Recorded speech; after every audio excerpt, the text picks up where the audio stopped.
I will choose your way over and over again. There is no going back to the place that I used to be. Help me to know you more. Hi, good evening! Kumusta na kayo mga kapatid? Alam nyo, na-miss ko kayo last Sunday ha.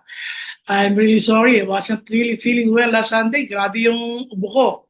Tapos si Mami Rose naman, medyo physically, she's getting better actually. Kaya both of us were not able to be in church. Kaya nakaka-miss kayo. But I want to thank the Lord sa ating mga speakers who took over, no? Si Ate Cecil at si Ate Eva. Thank you so much. And all the workers na nagtulong-tulong para maisaayos yung ating gawain last Sunday. So ngayon, nandito tayo sa ating Wednesday Word. At pag-uusapan natin naman ngayon ay yung mga bagay na nangyayari sa paligid. Alam nyo, itong impeachment trial na dumaan yung last week at saka ngayon, nagtutuloy-tuloy sila. Pero ang very interesting ako napansin nung kahapon ay si Gina Acosta na testigo kasama yung isa pang testigo kanina, si Ortonio, na magkasama sila sa work sa Office of the Vice President.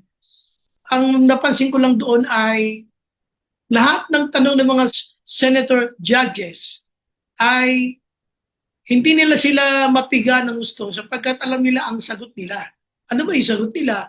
Eh kung ano lang mga trabaho nila at kung ano lang alam nila, yun ang kanilang sinasagot. Kaya lang alam nyo, may mga senators na hindi natuwa.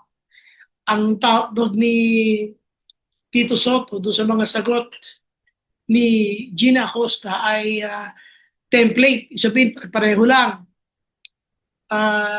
Ang tawag ng iba ay canned. Ibig sabihin, nakadilata yung kanyang mga sagot. At yung kanina naman kay Ortonio ay maraming napagalit uli.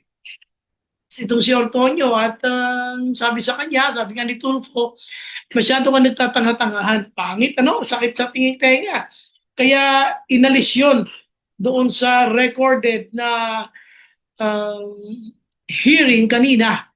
So ngayon, kaya ko ito binabanggit, alam nyo, kahit anong pigaso dalawa, totoo man o mali, tama man o hindi, ang kanilang mga tinatayo ang katwiran, alam nyo, ganong uri dapat ng tibay, kung maaari higitan pa ng Kristiyano ang kanyang paninindigan sa kanyang pagkakakilala sa Panginoon. Hindi ko sila hina-highlight, ha? Kumbaga, hindi ko sila pinupuri yung mga testigo. Sinabi ko lang yung kahit anong piga, hindi sila talaga mapiga. Sapagkat ang sinasabi nila kung ano lang ang trabaho nila, kung ano lang alam nila, kahit saan sila paikot-ikutin, medyo nahirapan yung ating mga abogado sa magkabilang pwesto, yung sa defense at saka sa prosecution. Alam niyo, yung Christian dapat ganun eh. Kahit anong mangyari sa paligid, dapat hindi natitigatig eh. Pinagmamasa ko siya paano mga tuwirin eh. Talagang stick sila kung ano lang yung alam nila, doon lang sila, kung ano yung kanilang iniisip na dapat na banggitin, yun lang ang kanilang binabanggit. So ngayon, kaya ko ito sinasabi, mga kapatid, ay sinabi kasi ng Bible na seek God's kingdom first. Diba yung nakalagay sa Matthew 6:33? Na sabi ng Bible na seek ye first the kingdom of God and His righteousness, and all these things shall be added unto you. Pero tanong ko, why not second? Why first? Ba't kailangan banggitin pa yung you have to seek God's kingdom first, but why not second? Yun yung sa akin. So ngayon, pag-usapan natin, bakit nga ba sinabi ng Bible na kailangan ay pag sumakitan mo ng gusto, ang pagharian ka ng Diyos. Pag sumakitan mo ng gusto, yung kaharian ng Diyos. At ang lahat ng bagay daragdag niya. Pero may sinabi siya na pag sinik mo, no, inuna mo ang kaharian ng Diyos, dapat kasama doon yung kanyang katwiran. At ang katwiran na yan, ang sinasabi ng Bible, ang kanyang mga salita at ang kanyang kabanalan. So ngayon ang tanong ay ganito, why you have to seek God's kingdom first. Why not second? Basahin muna natin yung verse. So if you have your Bible, samahan niyo ako sa Book of Matthew chapter 6. Ito yung sabi ng Bible, umpisa natin sa 31. So do not worry, say what shall we eat? Or what shall we drink? Or what shall we wear? For the pagans run after all these things, and your heavenly Father knows that you need them. But seek first his kingdom and his righteousness, and all these things will be given to you as well. Therefore, do not worry about tomorrow, for tomorrow will worry about itself. Each day has enough trouble of its own. Lord, thank you for tonight. Thank you for your word. Salamat, Panginoon, sa iyong mga salita. Pinupuri ka namin. Ito po aming dalangin, Ama, sa pangalan ni Jesus. Amen. Amen. Unang-una, why we have to seek God's kingdom first? Kasi pag inuna mo kasi ang kaharian ng Diyos, maraming mga pagbabago. The moment you became a Christian, the moment you became a born-again Christian, nag-decide kang tanggapin si Jesus sa buhay mo, hindi na po pwedeng si Lord ay second sa buhay mo. Kaya ang tanong ko, why not second? Why seek God's kingdom first? Number one kasi, when you seek God's kingdom first, there must be an adjustment. Ibig sabihin, pag na-born again ka, nakilala mo si Lord, mag-a-adjust ka talaga. Yes. Ano ang ibig sabihin ng mag-a-adjust ka talaga? Dati noon, ikaw ang nasusunod. Ngayon, hindi na. Si Lord na ang masusunod sa buhay mo. Noon, ang kapitan ng buhay mo, si ikaw, yung kung anong pangalan mo. Pero ngayon, pangalan mo, si JC na ang masusunod. Baka hindi na yung katulad ko, Perlo, Okdol, hindi na yun. Si JC na, si Jesus Christ na. Magkakaroon ka ng adjustment. Si Lord na ang masusunod sa buhay mo. Kaya dito, pati mga kinikilos mo, ginagawa mo, even your mindset. Katulad ng sinabi ng Bible, sabi ni Paul, set your mind on things above. Kumbaga, pati priorities mo mapapago. The moment you became a Christian, magkakaroon ng adjustment.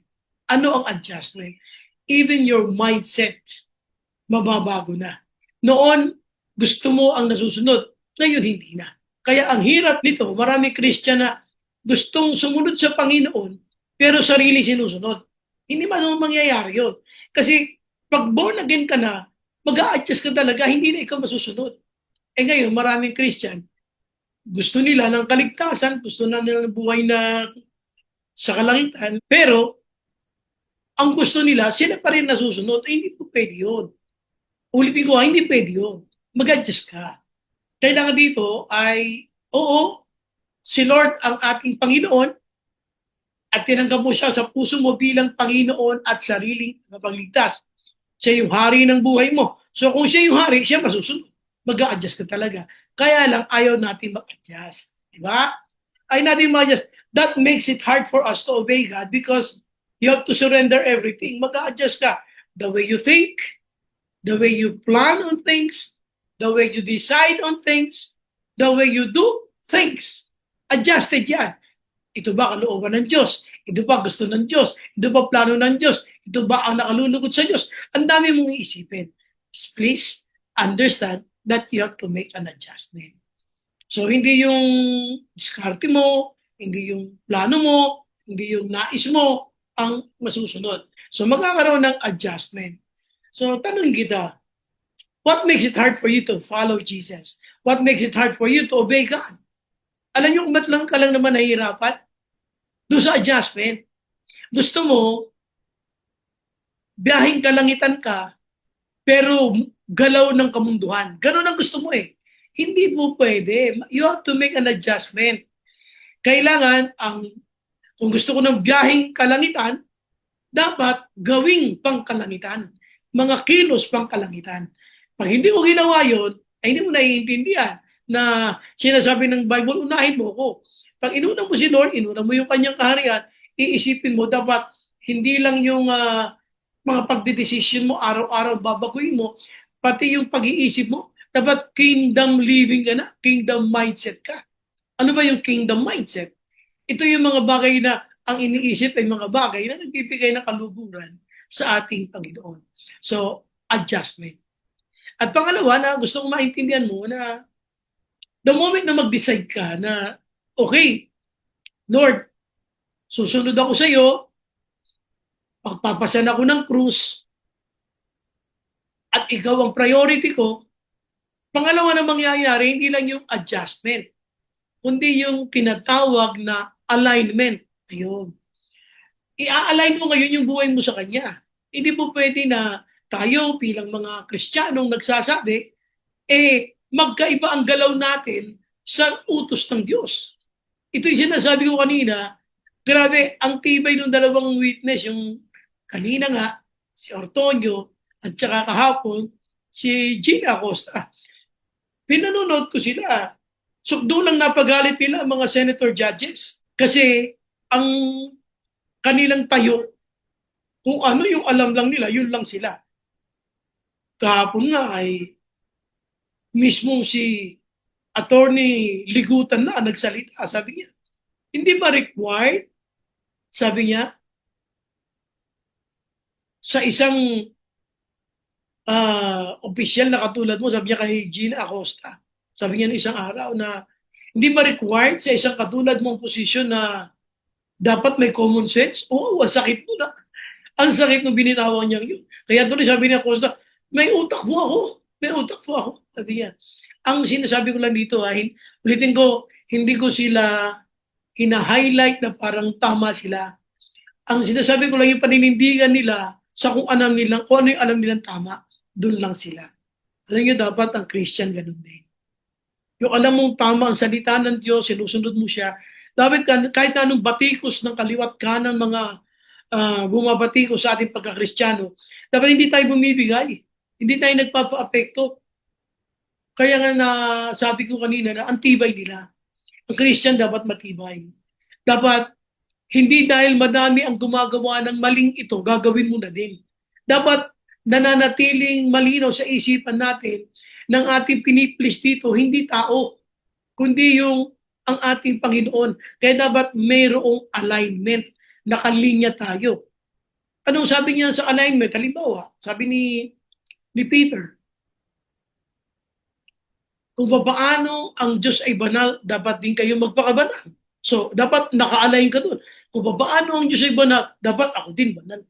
Hindi ako po pwedeng sumisingit-singit ng sideline ng kasalanan kaliwat kanan. Hindi. Sapagkat ang tumawag sa inyo ay banal, dapat din kayo magpakabanal. O ang linaw na sinabi ng Bible. Kaya kung hindi ka banal, hindi ako banal, kailangan i-align ko sarili ko kasi yung Diyos ko banal.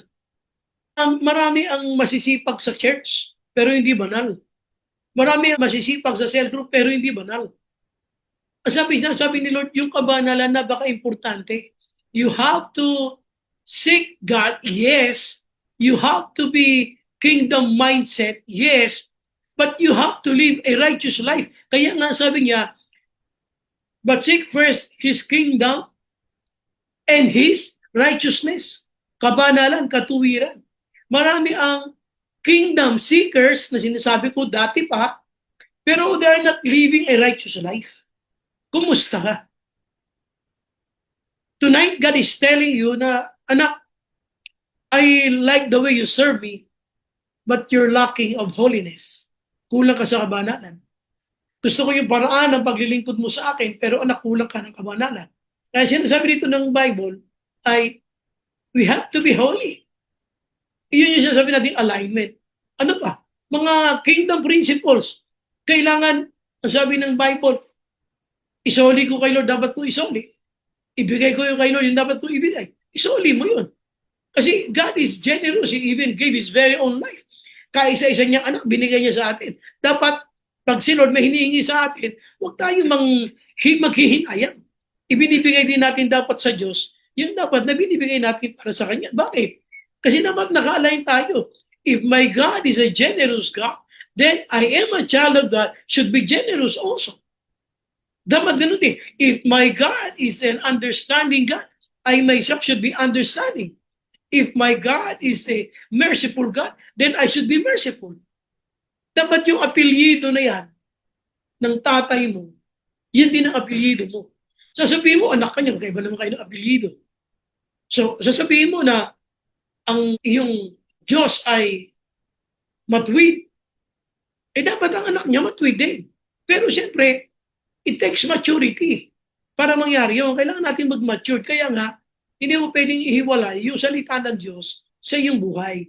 So mga kapatid, ang sinasabi lang nito, tandaan mo, okay lang yung mag-church, magpatuloy sa Panginoon, maglingkod sa Panginoon.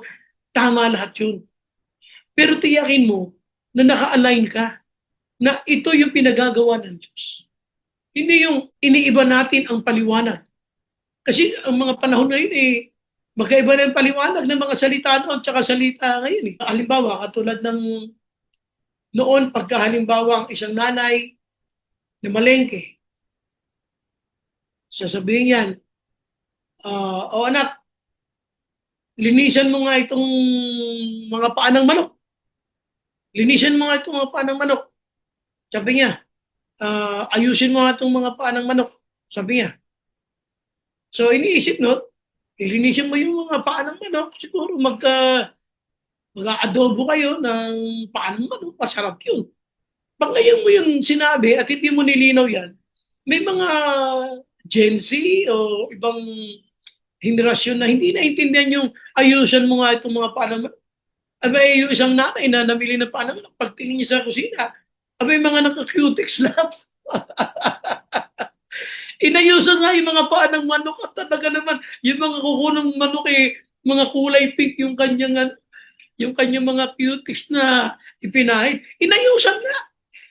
Kaya minsan kailangan mo intindihin Kaya lang minsan ngayon, bilang Kristiyano, iba minsan ng pagkakaintindi natin sa utos ng Diyos.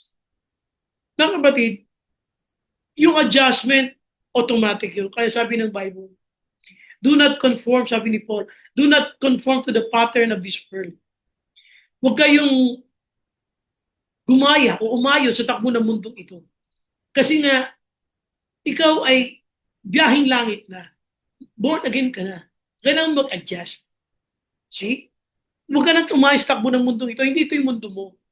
Punta ka sa mundo ni Lord. Ito yung mga bagay na may kabanalan tungkol sa kanyang kaharian. So may adjustment. At ang number 2, yung may alignment. Oo nga, naglilingkod ka sa Panginoon, pero tingnan mo, dapat pareho kayo. Kung ang Diyos ko ay banal, nakikita ba sa akin ng kabanalan? Kung ang Diyos ko ay mabait, nakikita ba sa akin ng kabaitan? May mga Kristiyanong nung bago maborn again, tumapon, lalo na wala sa ayos. Sumobra yung kumpiyansang na wala sa linya. Okay, punta tayo sa pangatlo. Sabi rin dito ng Bible na, seek ye first the kingdom of God and His righteousness, and all these things shall be added unto you as well. Ang context dito, nung sinabi to ni Lord, binanggit kasi niya yung mga pag-aalala.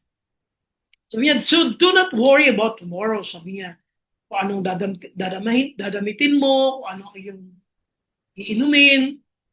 Sabi niya, lahat yan ay pinagkakaabalahan yan ng mga taong makasanlibutan. Kaya sabi niya, do not worry about tomorrow. Let tomorrow worry about itself. Kumbaga, huwag mong pagsumakitan yung kaaalala. Ang isipin mo ay mga bagay na tungkol sa Diyos ka mag-focus. At yung pag-aalala mo na yan, na binibigyan mo ng masyadong oras, mas hindi mong bigyan ng oras yung paglilingkod mo sa Diyos, yung mga bagay na tungkol sa Diyos. Yun ang sinasabi niya. So anong gagawin mo ngayon? Sa kanya mag-focus. Ngayon, malimang sumang-ayon ka sa gusto rito ng Lord, hindi mo mararanasan ang pagkilos ng Lord. Kaya sabi niya, let tomorrow worry about itself. Nag-worry ka, please don't. Hayaan mo na ang pagsumakitan mo na higit sa pag-worry na yan ay yung mga bagay na makalangit. Yun ang pagsumakitan mo.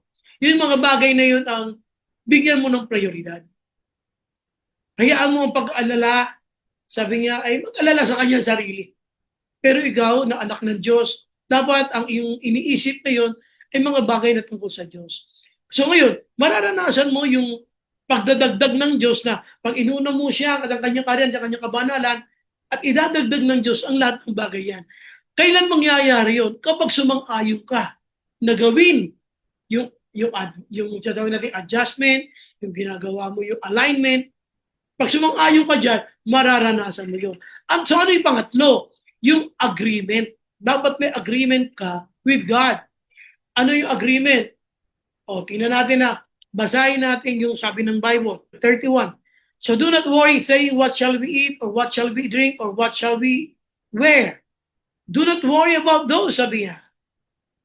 For the pagans, yung mga walang Diyos, ang kanila Diyos-Diyosan, ito yung kanilang mga hinahabol-habol.